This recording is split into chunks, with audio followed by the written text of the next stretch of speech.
Good morning, everybody. Happy Thursday, August 2nd. My name is Brandon Swagman. Welcome to today's Hands-On Live Lab workshop brought to you by Worldwide Technology and WWT.com.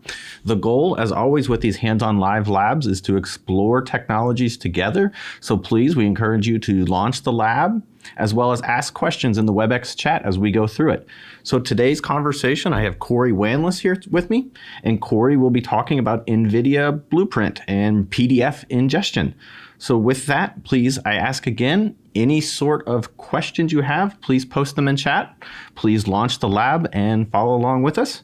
With that, Corey, do you mind introducing yourself? Hey, hello everyone. I'm Corey Wanless. I'm a Principal Solutions Architect here in our Advanced Technology Center, specifically within what we call our AI Proving Ground, which is our space to help showcase different AI solutions to our customers, to our partners, and to internally as well for how to accomplish different AI outcomes. Excellent. Appreciate you joining and your time today. So with that, do you mind kind of jumping in? Let's dive straight into it. So NVIDIA Blueprint. What is it? Tell us about it. What made you decide to create this lab? Yeah, so NVIDIA being the company that everybody envisions or thinks of when they think of AI, at least from a beginning perspective, creates these things called blueprints. They're just they're frameworks and deployments that you can leverage within your organization, deploy different AI solutions on top of NVIDIA GPUs. And one of the blueprints that we'll be going over, or that we're going over today, is now called Enterprise RAG. So before it was PDF ingestion, they renamed it a few times, and now it's called Enterprise RAG.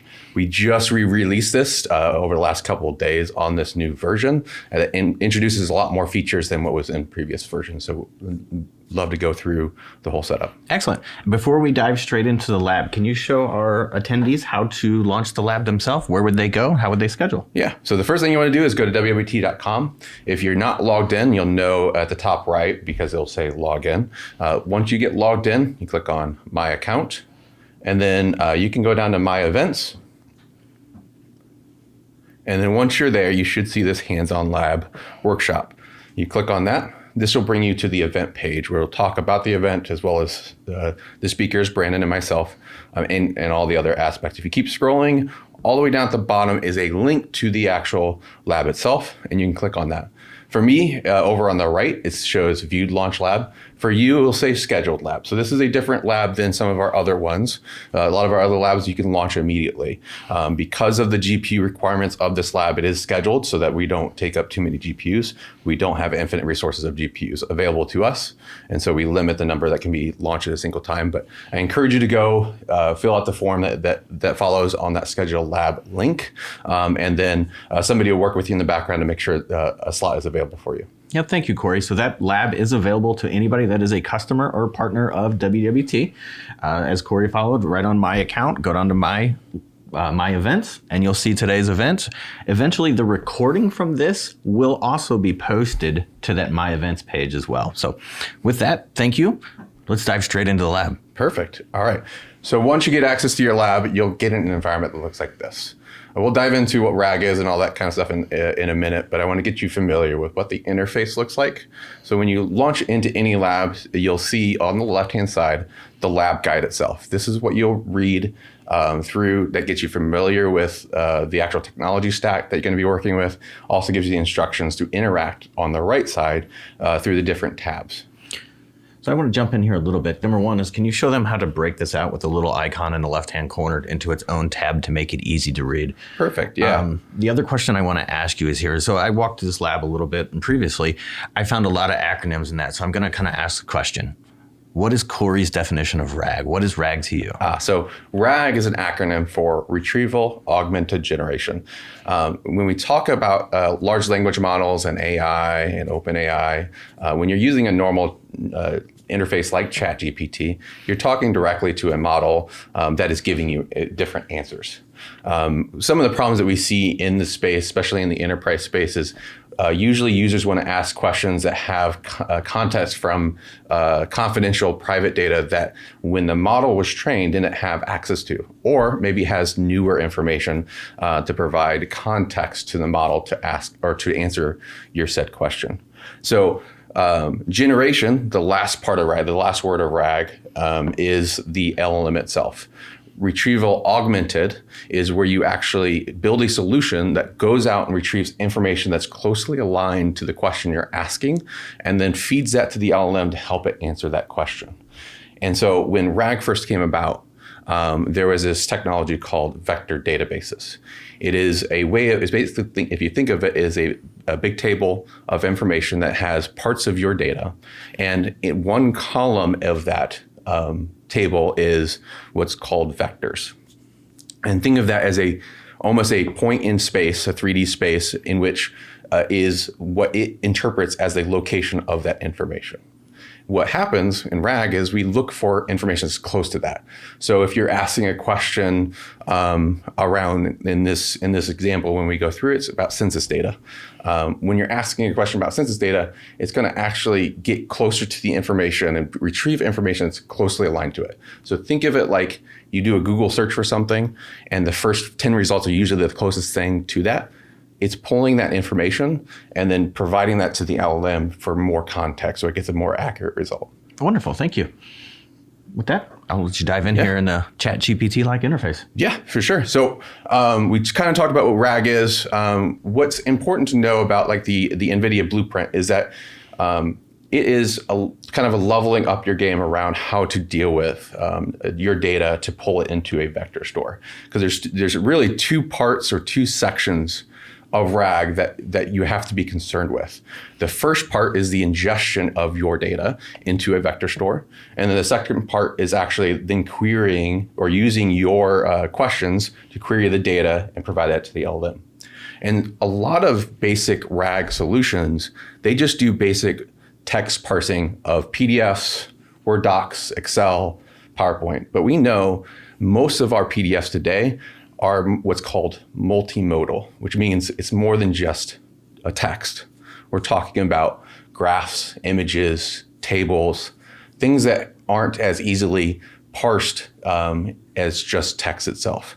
And what the NVIDIA Enterprise RAG Blueprint does for us is that it actually sends it through a pipeline of different AI models to actually parse out not just the text, but the graphs and tables and images themselves as well. So when you're in this lab, you're going to be going through and you're going to see what different options are available to you. So this lab was deployed on kind of a minimal set of GPUs to help kind of enable ourselves to be able to provide as many labs as possible. So we're not doing all of the available options. For example, they have a way of doing audio to text translation, so you can actually upload audio files. That model is not loaded into this, but we're doing all the base models for this. Our backend model is using NVIDIA's recently released Nemotron Super 49 version 1, or 49B version 1 as the backend model for inferencing. For the ingestion side, we have a number of different models. We have our embedding model. That is the model that actually takes the chunks of information and creates embeddings from it. We have re-ranker, which is going to be used in the inferencing side to actually provide more accurate results by trimming down what we get back from the vector database. And then we have a number of different models that are also for the parsing as we're ingesting data. How do you actually pull out page elements of a document, table structures, as well as graphical elements within that as well. And then also paddle OCR for OCR recognition. So I'm just going to go next here, but also within this lab guide, it talks about how we deployed this lab, giving you an idea of the different items or different tasks you have to go through to get it up to this state. There are a couple different options to deploy this blueprint. One option is through Kubernetes, which is the option I prefer as a person that's worked in Kubernetes for a while. But what we did for this lab, to keep it simple, is we used also the alternative, which is Docker Compose. So Docker Compose is useful when you have a single machine and you don't want to deal with having to set up a standalone Kubernetes cluster. For enterprise deployments, it's always good to go with more of the Helm chart deployment model because it gets it into Kubernetes. You get to add more orchestration components that normally you don't get out of the box with just a local Docker install. What does this look like? I kind of interrupt here a little bit, and I'll be the first to say I'm learning quite a bit as this is not my area. But as I get this, what I'll call the blueprint from NVIDIA, is that a zip file? Is that some sort of file that I take? And if so, what do you get when you have that thing that's delivered to you? And you mentioned importing it using Kubernetes and Helm. So, I mean, I guess what does that original, here, Corey, here's your blueprint. What does that package look like? Yeah, so for NVIDIA, most of their blueprints are actually quasi-delivered through a GitHub repo. So that's where you go to look at the different version releases of different blueprints. But then when you go to run or deploy the blueprint, it's because these are all containerized, it's actually pulling from what they call their NGC, NVIDIA something catalog. It's where you go. It's their Docker registry of sorts. It also not only contains Docker containers, it contains the Helm charts. It contains the individual model files in case you need to pull the model directly. Those are accessible through your API key that you would generate through NGC, which would require a license or an agreement with NVIDIA. And so we did that on behalf of you and actually download the containers, download the models, and run them for you. So that's the kind of long short of it. It is first you go to the GitHub where the blueprint is ran. It walks you through the different prerequisites like Docker drivers that we pre-installed for you. And then when you do the Docker Compose or the Helm chart install, it's going to actually pull all of that content directly from NGC. Thank you. So while I'm on the screen, this is the overall architecture of what you go through when leveraging NVIDIA's RAG blueprint. There's two different sides of it. One is the extraction component, and we'll walk through the extraction component first. So if you look at just the bottom half, that's what they're referring to as extraction.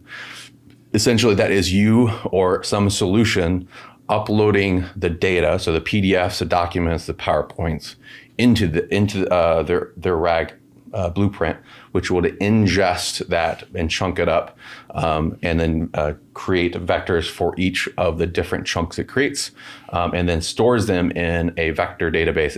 In this case, it is Milvus, and then also takes some of the artifacts, specifically like the images, and actually puts them in an object store, an S3 object store. In this case, it's MinIO. For then leveraging within applications to show the images so that you can use that as visual feedback as well. So it's not just the text result. Switch over to the lab gateway. Again, to walk you through how to install it. Again, we chose Docker Compose. Then it's going to walk you through the lab itself, going to walk you through uploading different pieces of content for this. So we're going to use the census data for this. I've already created the census collection, which is, think of it like a table within the vector database, so that we can choose which data set to query against. And if I click on the three dots here, I can say View Files. Should be able to see the two different files that I uploaded, which are two different PDF documents from the census. So I have to admit, when I walked through this lab myself and I reached this step, I felt like I was actually contributing to the state of AI. It was really interesting to say, hey, these are my PDFs, and they were very long and overwhelming PDF documents. But to say I could actually contribute and load the AI system with these was I found it very fun and fulfilling. I'll say it that way. Yeah, there's often times in which I use solutions like this to help augment me getting familiar with content faster. Or maybe I'm looking for a very specific piece of data out of a multi-hundred page document. It's an easy approach to just upload the data, then query questions that you're looking for against that data set. Perfect. I do have one question that kind of came in here, a little bit of sidebar. I don't want to take you away, but how long does a typical request take for scheduling the lab? So we have people that are requesting, we're advising people, asking them to please schedule the lab. What does the turnaround time look like? It's usually within a couple hours. So we have a team that usually works on the US side 8 to 5. So as long as you're kind of doing it within that request, you'll see that fulfilled within a couple hours. The lab itself technically takes about 30 minutes to schedule. If you know you're going to have time tomorrow, or you're going to have time on Monday to do this lab, you can always tell them that you want what your time slots of availability are that you want to do it, and they can pre-do it for it, pre-set it up for you and schedule it. And then when it's that time slot to come in, it's already ran. So if you want to do it near immediately, there's a little bit of additional delay from that perspective, because it does take 25 minutes to go from just an Ubuntu server to having the whole blueprint deployed, including the models running. But if you do it ahead of time, ask for it the next day, you'll have it at the time you ask for it. Thank you. Sorry, back to PDF ingestion. No, you're good. You're good. These are great questions. So we've uploaded the data, and so we can start asking questions of this data. So I'm going to switch over or scroll to the spot that I have the question, because I would like to just grab that question. I'm going to bring up this table here. So in one of the PDFs is a diagram of the real median household income by race between 1967 and 2023. And so, as you see, this table has a lot of useful information. General RAG architectures that just parse for text aren't going to be able to interpret what's going on in this image, right? And so just to showcase some of the features or capabilities of having multimodal capabilities within your RAG architecture helps kind of solidify why you might want to go look at something like this, right? So the question we're going to ask, if I go back to the lab, is we're going to ask, what is the median household income for Asians in 1990? A very specific question. It's going to be a specific point on the graph. It's going to get some accuracy to that answer. So I'm going to go ahead and I've selected, if I go back to all collections, I've selected census, because it ends up down here in the UI here, and we can hit send, and it's going to actually go query the vector database. Take my question, they're going to create a vector out of that question. It's going to go to the vector database, search for things that are near that vector, basically, and it'll come out with results that are that graph, because it answers that question. And then once it displays it, we'll get the answer. So in 1990, it was $73,540. The UI gives us a nice little intuitive interface, so we can look at the citations, which are basically the chunks of data that were done when it went through that vectoring process, and shows us this result. I do want to note that the UI provided by the NVIDIA Blueprint is optional. You don't have to use it. So if you are a developer that wants to build their own UI, you can do so.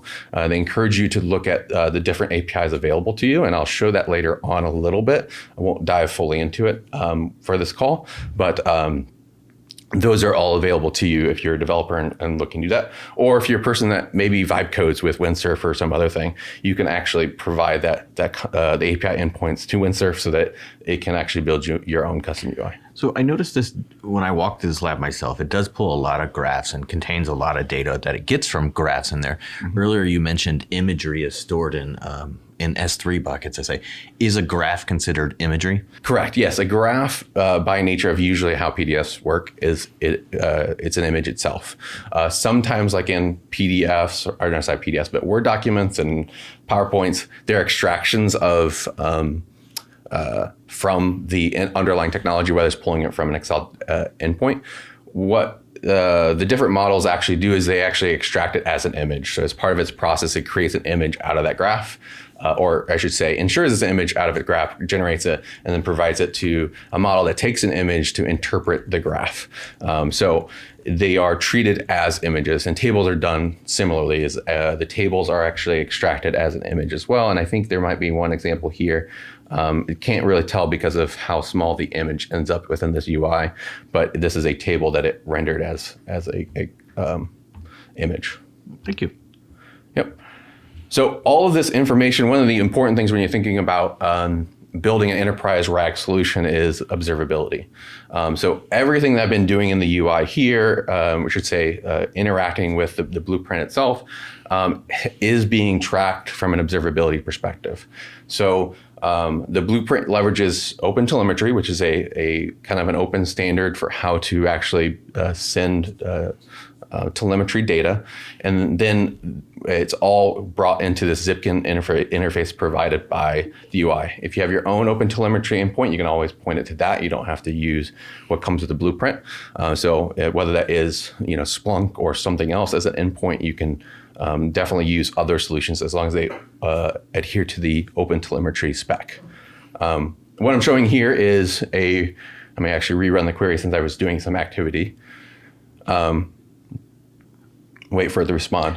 Yeah, well, that response comes back. So again, I want to ask the audience, so any sort of questions, please send them to me in the WebEx chat or send them directly to me, however you'd like to do that. But I do have a question for the audience today is, what does this look like within your enterprise? As you have this collection of PDF documents, as we do here today, we put them inside the RAG model, is what sort of business outcomes, challenges, or situations do you think this can help solve within your enterprise?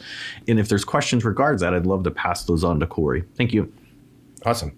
So it finally rendered. Sometimes when you give it a longer period of time to search, it could take a little bit.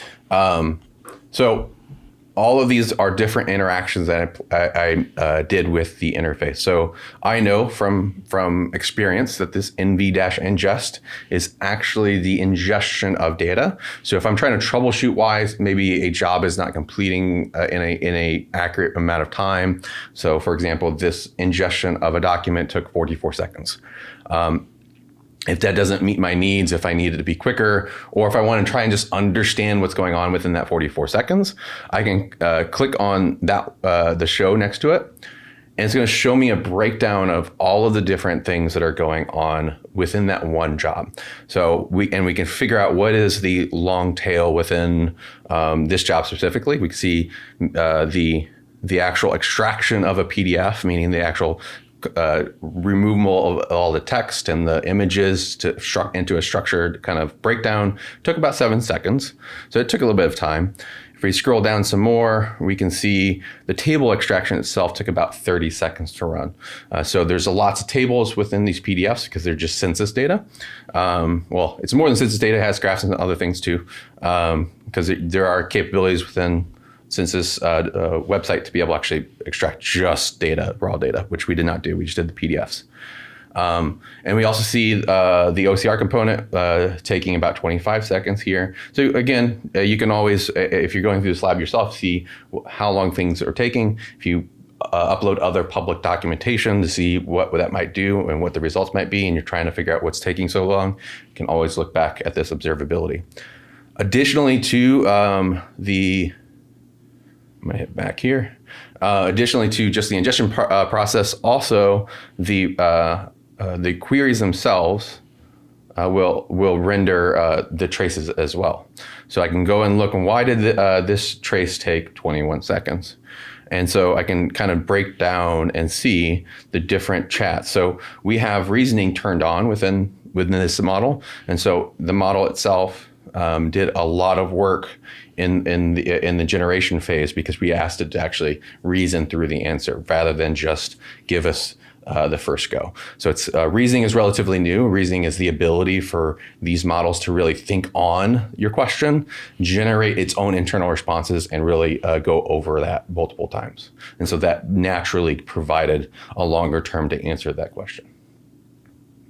So that's the observability phase. So if I make one recommendation to you as you're going through your RAG journey, look at solutions like this and make sure that's part of your stack so that you can understand from beginning to end how long a single query takes and what components are taking a long time versus not taking a long time. So you mentioned components as we go through there. If you don't mind, go back to the home page of Zipkin, the original one we landed on. Do these components align to the diagram? And I'll call it the schematic diagram you showed in the live gab earlier. Is there some synergies our consumers should be looking at going, this and that makes sense now? Yes. So all of these components, now this is a diagram provided by NVIDIA, part of the Blueprint. And you'll notice a lot of these things say optional on here. So some of these may not be actually deployed. They're also just representative of the overall flow, but may not be the full active component. What tracing does for us, it brings a kind of a surety to the what's going on underneath the covers. Because when we talk about I'm going to go back to this kind of view. When we talk about microservices, and when I say microservices, I mean containers and lots of containers generally is what I'm talking about. There's a lot of crosstalk that happens that are kind of dependent crosstalk between all of these containers, right? Between all these little components. Looking at one log file and looking at another log file is only going to get you so far. So what tracing does, it actually it puts a kind of a fingerprint on each of those calls. And so when the data ends up back into something like Zipkin, it can correlate all of those fingerprints together and then try to stitch it together for you. If you go back to a schematic diagram, just trying to wrap my head around this in a very physical form, I guess, do each one of these components represent a container, or are these a service within containers themselves? It's a very good question. Most of these, if not all of them, are just individual containers. So NVIDIA's blueprints really kind of adhere to somewhat of that microservice architecture. So every container is doing just one task or one set of small tasks, right? So you, for example, you have, we don't have it deployed here, but with the Riva ASR. The Riva ASR is all about the actual translation from speech and audio into text. And so that would be deployed as one container. And so that container, its only job is to receive the audio and then respond with text. And so same thing from the parser, Riva parser. Actually, they got it's retriever parser. They missed the R. That is a single container that's doing one single function. So all of these are little single functions. There's a little bit of maybe I would call a gray area of some of these might be one container that's just orchestrating a couple of different things and sending data out.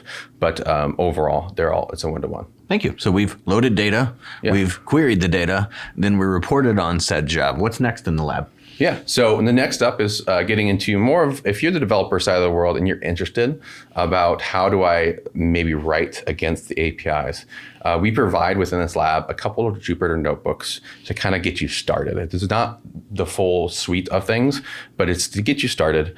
So for the ingestion side of it, let me close this. It kind of went to a interesting look.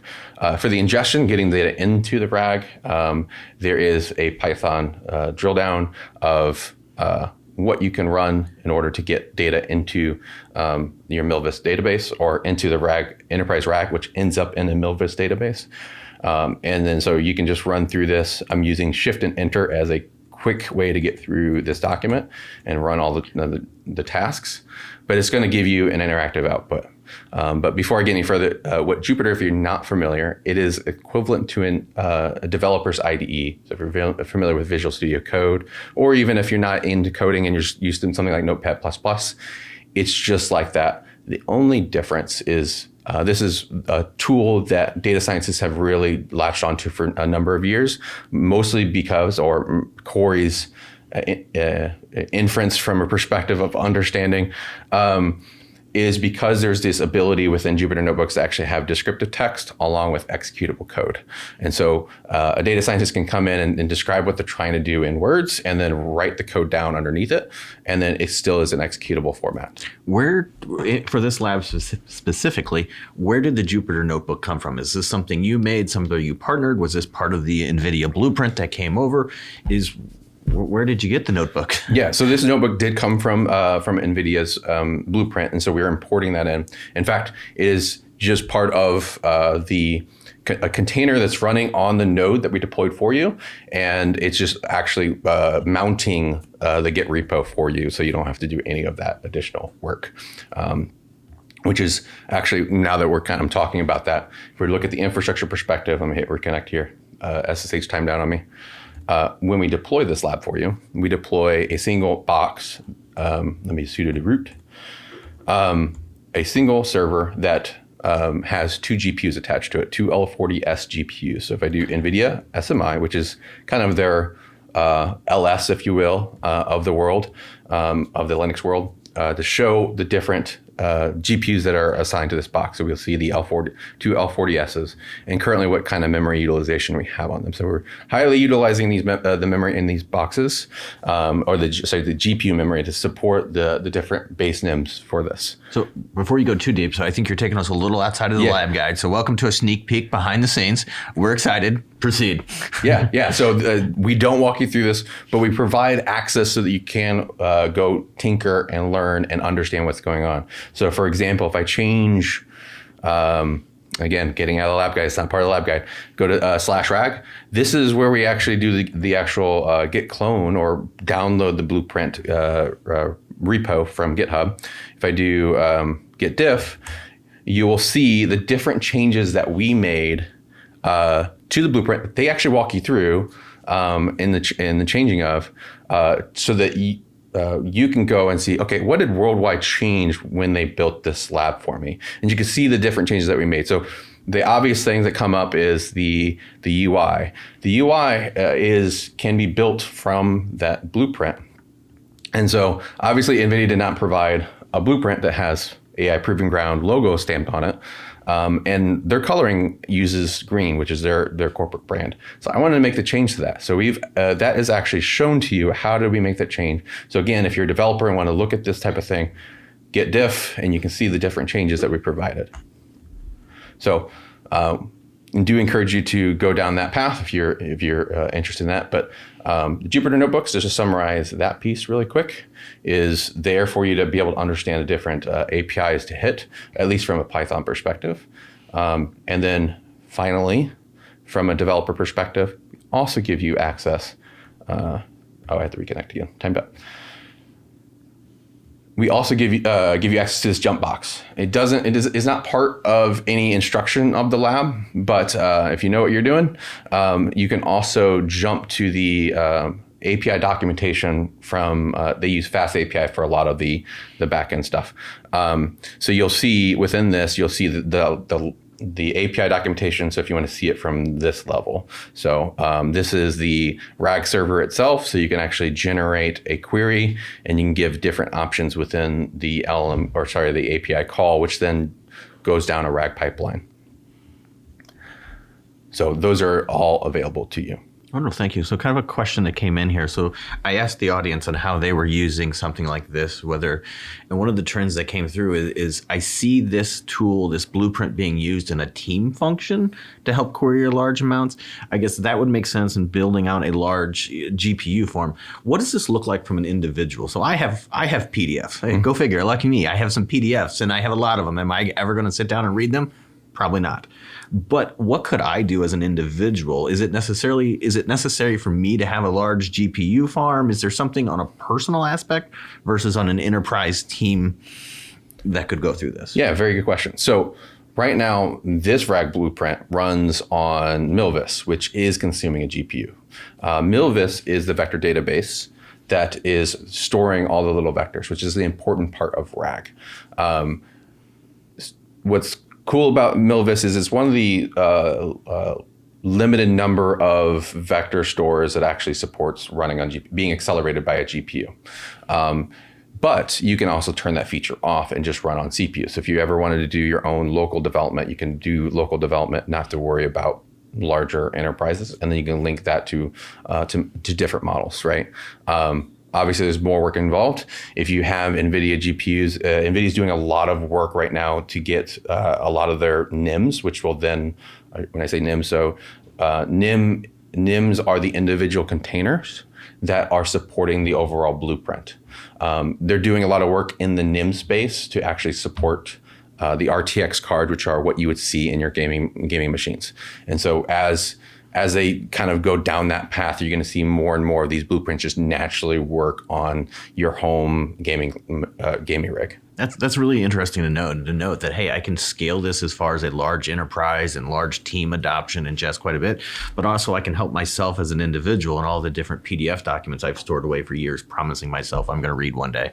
Yeah, and one of the things that I really liked about this blueprint from the initial release is they took an approach that they wanted to be able to scale down as well. So a lot of these components can be interchangeable from a perspective of if you don't have a large footprint of GPUs, you can really minimize the amount of GPUs that are required for this for, a smaller enterprise or a smaller, proof of concept. As you add more requirements and resources, you can actually scale and change what components you leverage, right? Like I referenced the voice or audio to text translation. There's another model that has to be loaded up in a GPU to be able to run. As you scale it up, you can scale up feature sets, and you can also scale up horizontally. So again, getting back to Docker Compose versus Helm charts. So if you're a larger enterprise and you want to be able to scale this out as traffic comes in and scale back down as needs kind of suppress, you can do that. For an example, if you're a larger enterprise looking to ingest a lot of data, you probably want to scale up initially the number of different models that support or replicas of models that are used on the ingestion side that aren't used on the actual inference side, which means the actual where you ask the question.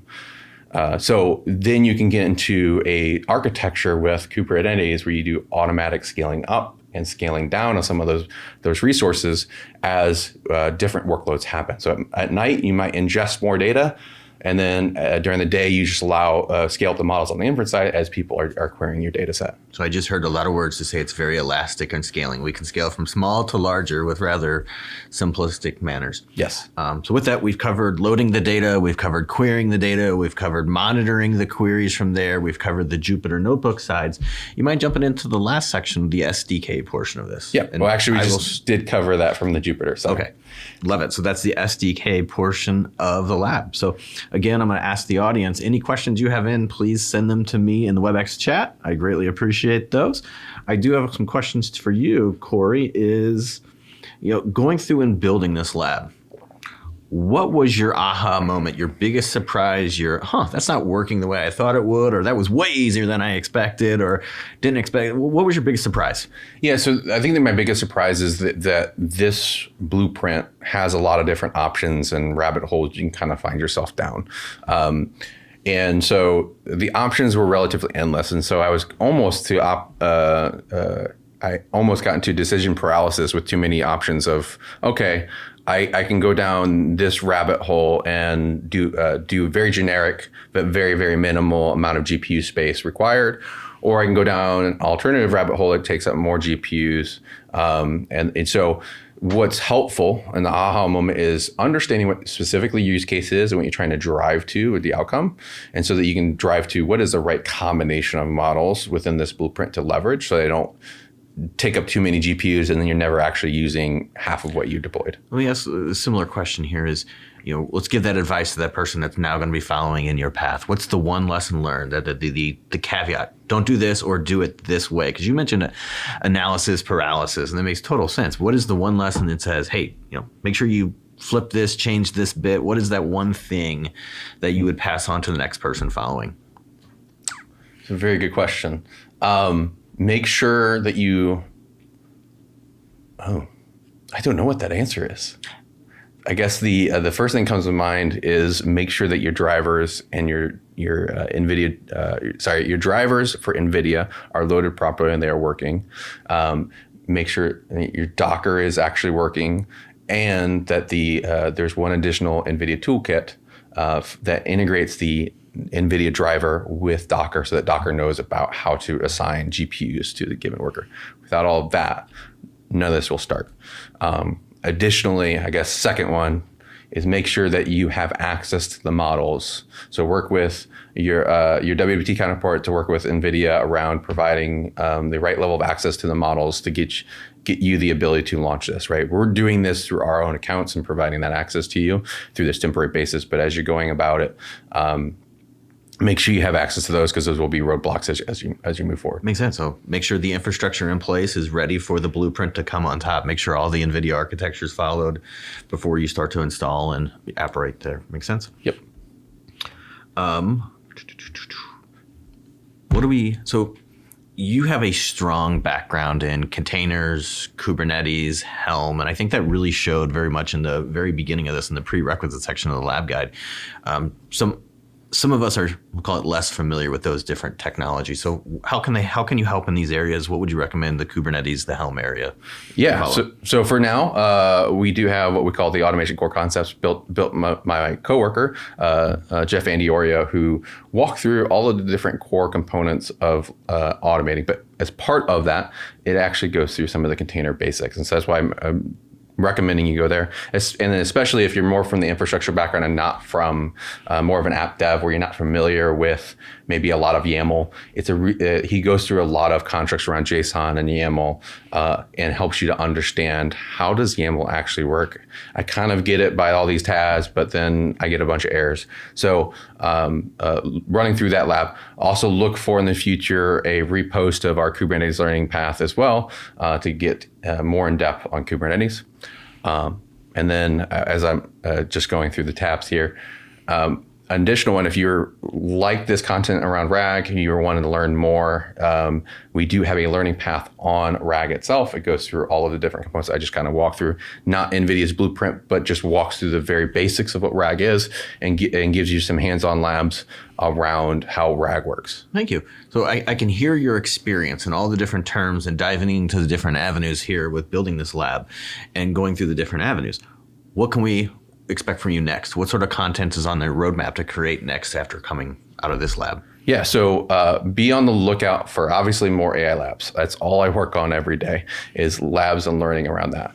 We are actively working on a lab around what's called Run AI, which is a product that was recently acquired by NVIDIA that does container orchestration specifically for AI workloads on top of Kubernetes. So it acts as a new scheduler and a new interface for data scientists in order to get to your AI solutions faster. So we'll be on the lookout for that.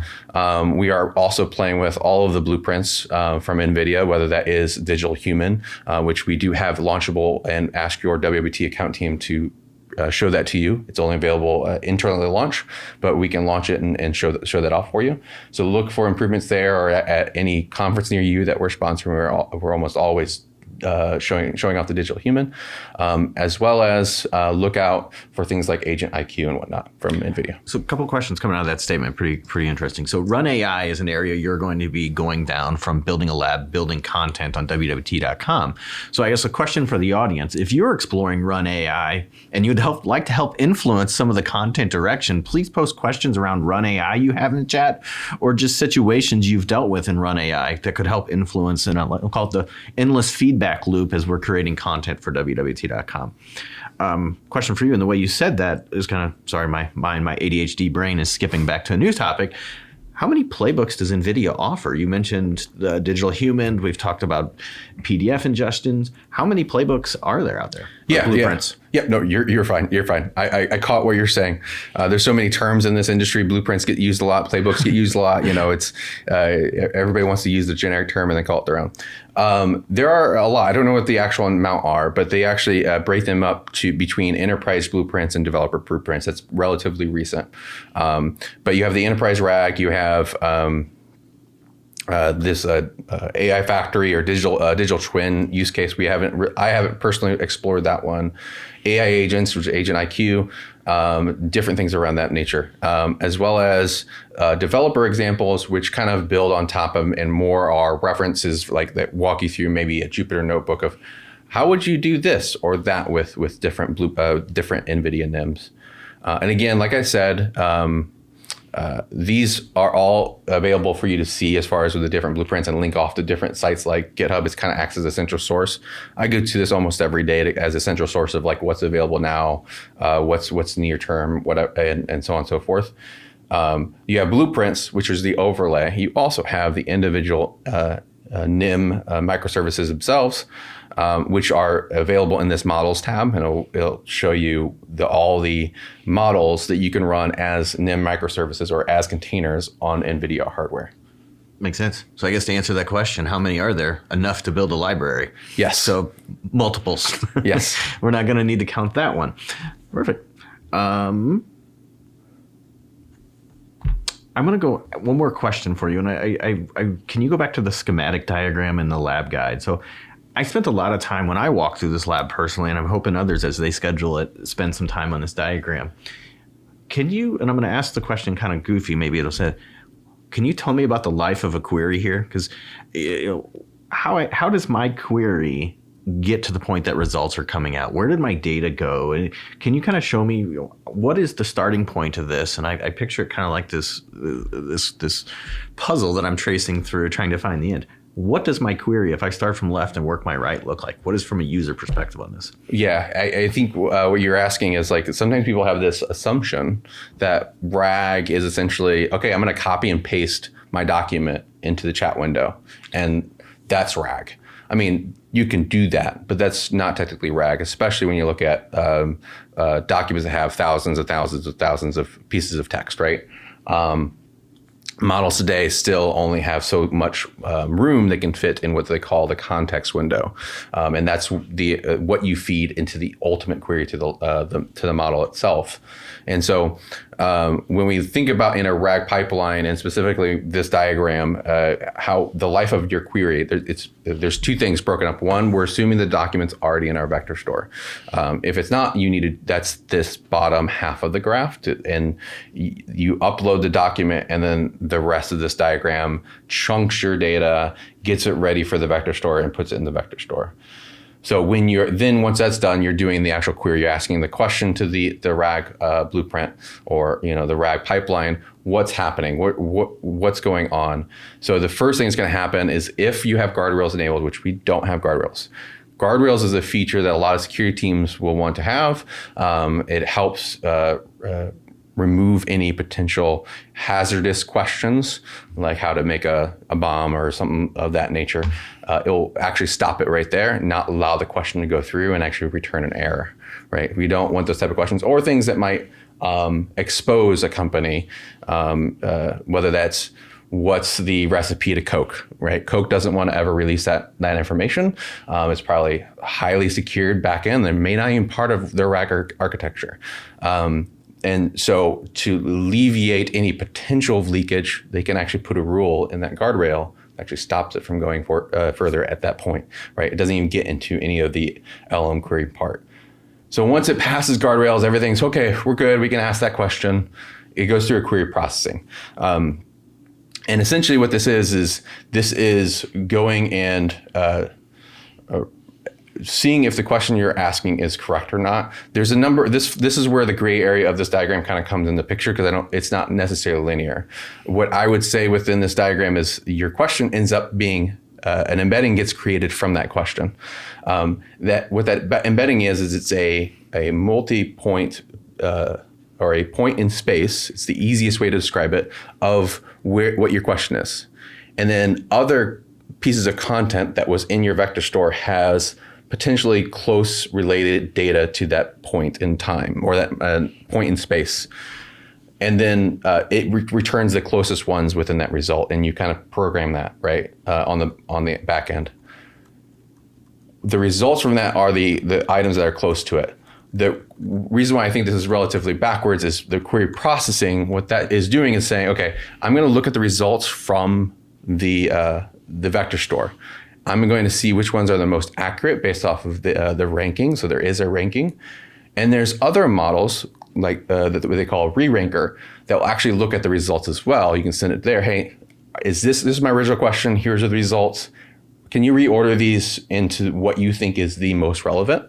And it can reorder that. Also, there are capabilities within RAG if you're not getting the correct answer, or an answer that's closest to that question, you can ask LLMs to reformat your question so that it would be more closely aligned to data points within your vector database. So the query processing kind of gets in this gray area. But what happens is once the query process is done, the ultimate query then ends up going to the LLM, which is, again, where the diagram kind of goes off a little bit. Right. So the traffic, so that query that is ultimately formed from the RAG component that includes your question and the closest related chunks of data get sent to the LLM. The LLM uses that context to then answer your question and send it back to you. Makes sense. I appreciate it. So we're coming up here on time. So what I'm going to do is number one, make a call out to the audience again. So if you have any questions you would like to see to influence future content with Run.ai or any questions around NVIDIA Blueprints, please reach out. So with that, Corey, I want to thank you for your time today and your contribution to WWT.com. I want to thank the audience for joining us today, asking questions, and please go and schedule the lab on WWT.com. This recording will be posted to WWT.com as well as YouTube. Coming up in the future, on the 21st of August, we will have another hands-on live lab with Matt Vollmer covering Palo Alto firewalls. So with that, I appreciate everybody's time. Have a great day. And thank you again, Corey. Thank you.